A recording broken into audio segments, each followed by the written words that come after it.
I'm going to go to our website here. And obviously I've logged in. Of course, you can't do much if you're not logged in.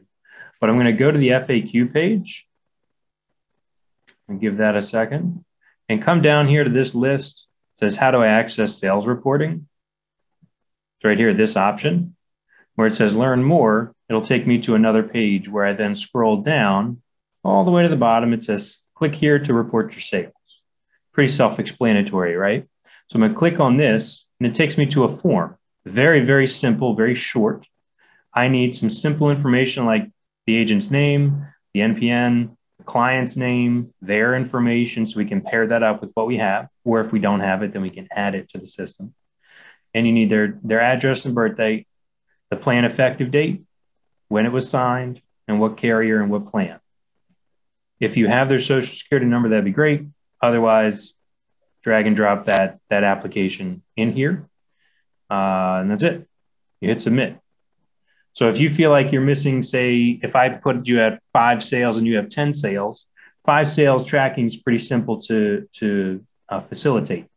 But if you're saying that I put up your number and it's 10 and you really have 38 sales, well, something is amiss. It's either you're not submitting them, which it's possible. We have lots of people who didn't know that this existed, or there's some error on the back end or something that needs to be looked into. Either way, that needs to be rectified. So what we need is as much info as possible, namely, again, your name, your information, your client's name and their information, what plan was set up with them. If you have that document, whether it's a signed SOA or something, just please add that in. Hopefully it's the actual application, and then hit submit. Hey, this is John. I had to switch to my computer. I couldn't unmute from my phone for some reason.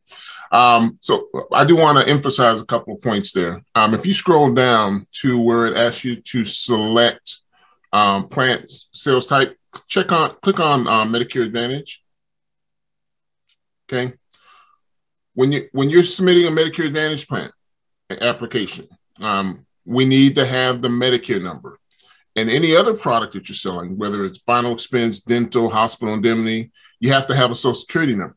We need a unique identifier for that customer. So I know Mike said if, but if you submit an application, you do have the person's Social Security number. You would have to. So we'll need that information so that we can track that sale and we have a unique identifier. What also helps us, because this is what I've observed in looking at sales reporting. Number one, if you don't tell us about the sale, the application goes to that customer, and that customer is never enrolled. And with some of the carriers, we only see the sale once it's paid as a commission. So if you submit an application and it's declined or there's an RFI or whatever the case may be, that's not coming to us, that's going to you. We wouldn't know about the application until that application is accreted with some of our carriers. The other part of it is, if you submit an application, it's declined, and then you submit another application for that same customer, you're not getting credit for multiple applications. We're only crediting you for one. It's the same person, unless it's a different product that you're submitting for. So we get a lot of that. An application submitted, and let's say you don't have an appropriate SEP or whatever the case may be, so you go back and submit another application. Sometimes folks are thinking, I did 2 apps, which, okay, yes, you physically did 2 apps, but you only did 2 apps on one person. We can't give you credit for 2 apps on one person if it's an MA plan, for example. Okay, so this helps us make sure that the reporting is accurate, and also by uploading your application. In those instances where we go to the creditor to try to track down an application, they say we don't have it. It would save us a step if you upload the application. So instead of us having to go reach out to the carrier and say, hey, we have one of our agents said that they did an application for this customer. The carrier says we don't have it. Instead of us having to go back to you and say, hey, can I get a copy of the application, or can you resubmit the application? We have it right there and then. And as long as we're within a certain time frame, depending upon the product that's being sold, then we can get that resubmitted, which speaks to another point. Timeliness of submission. Okay. If you're waiting and submitting your applications in batches, we lose the benefit of that. So I see some folks that are maybe submitting once a week, and that's fine. If all your applications went through fine and there was no problems, doing it once a week is fine. Just understand that you're not going to see it on the report, until you submit them. But also, if there's any issues at the carrier level, and for example, at the Medicare Advantage sale, we're bound by the same compliance rules you are. So if more than 2 days have gone by, we can't resubmit that application. You have to go back and do a new app if the carrier is saying they don't have it. Okay. So it's very important to understand the timeliness of the applications. This is a way for us to make sure that there's an audit tracking on both sides. You submit the application to the carrier, you let us know about it, and behind the scenes, we're able to ping against the carrier and make sure that we have everything that you say that you submitted. Okay. Hope that helps. Thank you, John. And so, just so we're clear on why this is important, and everybody's anxious to make sales, but if you're not reconciling on a weekly basis, God forbid you let it go past a month, it becomes a huge problem with us. If you're calling us in February, why you didn't get paid or why you didn't get renewals, you need to track your business weekly. So when you have a downtime, and a lot of people do it over the weekends for you newbies, when you're off on Saturday or Sunday in the evening, make sure you enter your sales. So that way we have a backup plan to make sure you get paid. Because we go through this every year with agents. They're like, Tony, I didn't get paid on 50 of my apps. Well, when did you write them? Well, I wrote them during AEP. Did you track your business? We can't track it for you unless you utilize this tool that John created so we can reconcile with you. So you should be reconciling, putting your information in, and then we can follow up and making sure everything matches up on your commission. Because if you don't get paid, your upline doesn't get paid, we don't get paid. And your client is not getting the service that they're thinking they're getting. So please make sure you do that. It's so critical. Okay. I know everyone's in the activity mode and making sales and trying to make commissions, but then they lose track of where their business is. Okay. It happens every year. Dozens of agents haven't been paid on thousands of dollars worth of commissions and don't know it. So track your business. All right. So for our Zoho users, okay. When you received your login credentials, you should have received an email with some tutorials. I'm going to go over one element of that as well. So let's say you're tracking one of your own leads. Okay. So you did a networking function or you did a presentation and a customer, responded and wanted to get some assistance. So in Zoho, you can create a lead for that person. So let's say we go new customer. Assuming you guys can see my screen. Can I get an amen? Yes. Okay. Yes. Thank you. All right. So the fields highlighted in red are required. Now, here's one thing I want to emphasize when using Zoho. Please don't be a minimalist. The Zoho is what's called a CRM, a customer relationship management tool, CRM. The point is, the information you put into Zoho is there to help you manage your relationship with that client down the line. So I'm talking about the things that are the minimums to put in there, but you're going to want to have as much information on your customers as possible. So even though the system is only requiring that you enter their first and last name, their lead status, and their lead source, you're going to want to put their phone number and their address and so forth and so on, so you can help manage that relationship with that customer. Okay.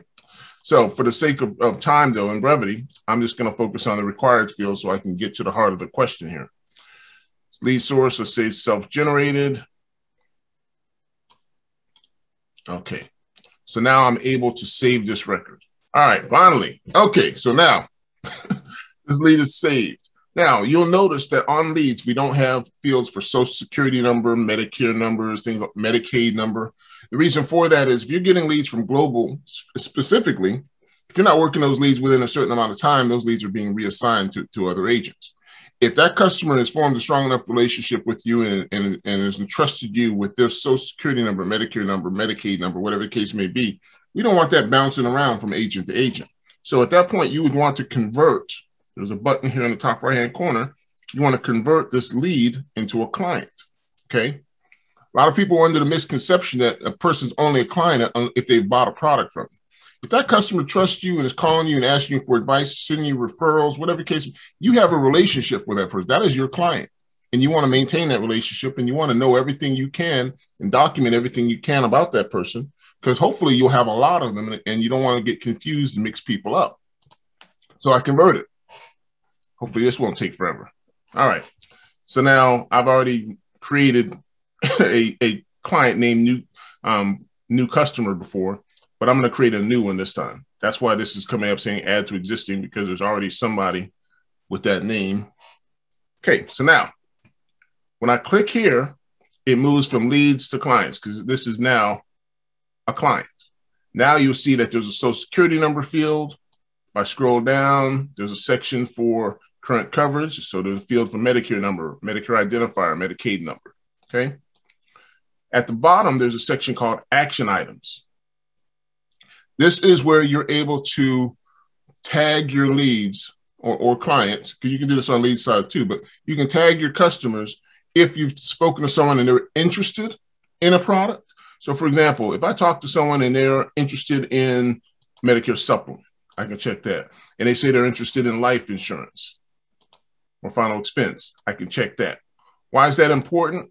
Because later on, when I'm looking at my lead list or client list, I can filter and say, hey, show me everyone I've talked to that was interested in supplements. I can basically look for this field, medical insurance, and I can filter my list to see everyone that I've indicated was interested in supplements. If you don't put that in there, your list of leads isn't indexable. So again, if you don't put good information in, you're not going to get good information out. I talk to agents all the time. They say, oh, I'm not, it's not useful. I'm not, I can't filter anything. Well, if you didn't put anything in there for it to filter, then of course there's nothing you can filter out. Now, things go well. I talk to this customer. They're ready to roll. I enroll them into a Medicare Advantage plan. So I now go to sold Medicare Advantage, but I'm not done. Okay. Remember, I need to have a Medicare number on record with this customer. If I sold a Medicare Advantage plan, I would have a Medicare number. I would know their A date and their B date, and so forth and so on. So put that information in here. Okay. That's going to help you later on. Also, if I've sold an HMO, I know who their primary care physician is. I want to put that their doctor's information in there. So who's their primary care physician? What are the doctors? You can put up to 3. I know there's some that have a lot more. You can put those in the notes or the descriptions. If I know what prescriptions they're taking, I can put that information. Anything that's going to help you, again, manage that relationship, you want to put in here. Now, it's not necessary to report your sale, but again, I'm just reinforcing that. What is necessary is that you indicate this, then in the notes, what you want to do is put in what you sold.